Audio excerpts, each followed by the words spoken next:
Hey guys, thanks for joining me for another Silhouette Sunday video. In today's video, I'm going to be making a package of cards to give away as a gift. So I'm going to be making a set of shaker cards, and for this card, or for these cards, I'm going to make it a print and cut file so that I don't have to do any stamping or anything. It's all going to be the actual silhouette file. I just have to do the assembly. So I'm going to go ahead and get started. And obviously I need a background for my card, so I'm going to start with that first by selecting the rectangle tool. And the measurement of my rectangle, I think I'm going to use some pattern paper. So I'm going to make it 3 3/4 by 5. So I uncheck this because I don't want it to change in aspect. So 5 by 3.75. And that looks pretty good. And this is going to be a thank you set of cards. So I'm going to go ahead and grab my text tool and type thanks. Thanks, not thanked. Thanks. And I'm going to use this Adele Basic font. It kind of looks like a typewriter font. And that's going to go there. And I'm going to make this a little bit bigger so you can actually, see the sequence when it's all cut out. And next, I'm going to make a banner that goes down here that says, "You're all kinds of awesome." And I'm thinking I'm going to do it inside a banner. And you can draw a banner by using the subtract tools, but instead, I think I'm going to use an existing file. So I'm going to open up the library, my library, and I have a bunch of banners here, but I think the only one I'd be able to doctor quite easily is this one up here.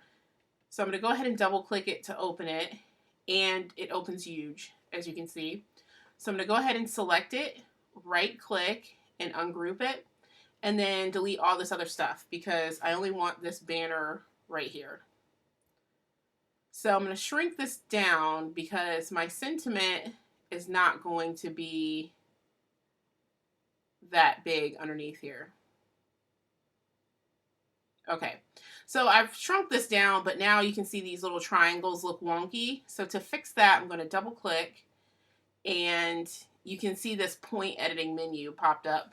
And I'm just going to take these little points and bring them back in so it looks like a normal fishtail banner. So that looks pretty good. Now I just need to add my text. So I'm going to go back to my text tool and, oh, it didn't select. Grab it again. And I'm actually going to type this second part of the sentiment in all caps. So you're all kinds of awesome. We'll do an exclamation point. Okay, so you can see here it's on 2 lines. And I don't want it to be on 2 lines. So what I'm going to do is drag this over here and then grab this blue bar and stretch it out so that it's all on 1. And I'm going to stretch it out just a little bit further because once I select the font, what's probably going to happen is it's going to need a little more space. So I'm going to highlight all this, and I'm going to use the same font that I used up here. So this Adele Basic. So this is going to go in here, but before I do that, I'm going to go ahead and fill it in with the color I want to use, which is white. And I'm going to turn the line color off, but I'm actually going to wait to do that so that I can make sure I can see what I'm doing. So the red will just be a visual. So I'm going to shrink this down and make sure it fits inside here.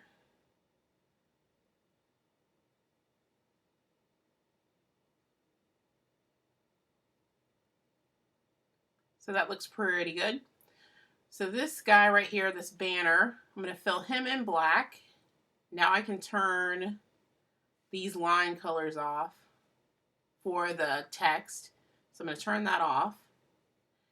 And now I can go ahead and make sure all of this is centered. So I'm going to go to this align screen and I'm going to align center. And this looks pretty good, but I'm going to go ahead and center it again and center it to this actual box just to make sure because it might move just a little. Okay, so this looks pretty good overall.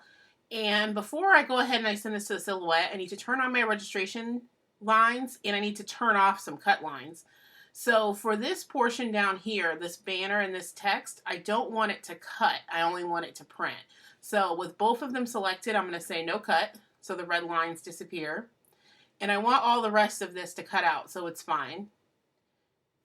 Now for my registration marks, because this is going to be actually now a print and cut file, because this part's going to print and this is going to cut off, and I'm going to use the negative. I'm going to go ahead and open the registration marks menu and select type 1, because that's what I always use.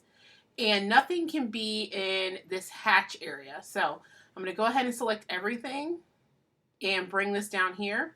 And while I still have it selected, I'm going to go ahead and hit copy and paste on my keyboard and get 2 out of a page if I can. Now you can see it doesn't quite fit the way I thought it would this way, so I'm going to go ahead and change my page to portrait so that I can get 2 of them on there.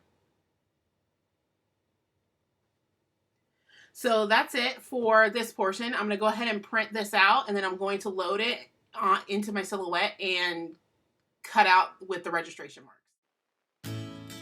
Here's my front panel all cut out, and I've already prepped some supplies. I'm using some papers from the September Skies 6x6 paper pad. It's a Heidi Swap paper pad.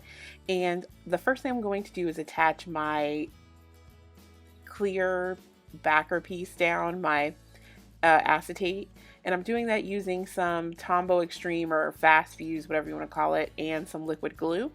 And then I'm going to go back in and put in the little dot that is the center of the little A using a little bit of liquid glue.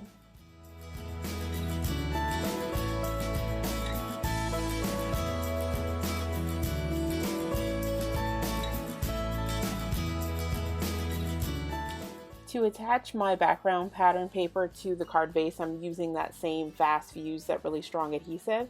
And I've started to attach the background paper to my cards starting at the bottom, and anything that overhangs at the top, I just cut off slowly using an X-Acto knife. And this is easier than trying to use a paper trimmer or trying to get the measurements exact. That's something I've learned over the last few weeks.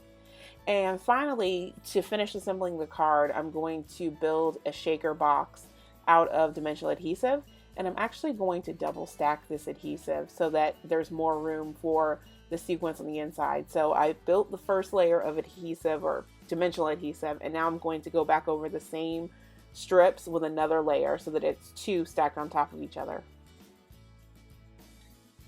I decided to go over the inside portion of that adhesive with a powder tool just to keep the sequins from sticking to any of that dimensional adhesive, and I've added my sequins, and now I can peel off the backer sheet from all that dimensional adhesive and attach what's going to be the background, which is that black and blue pattern.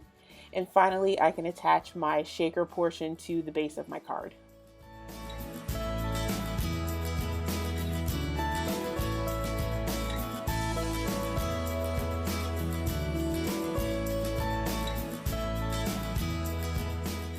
So here's a quick look at the final product. Thanks for watching.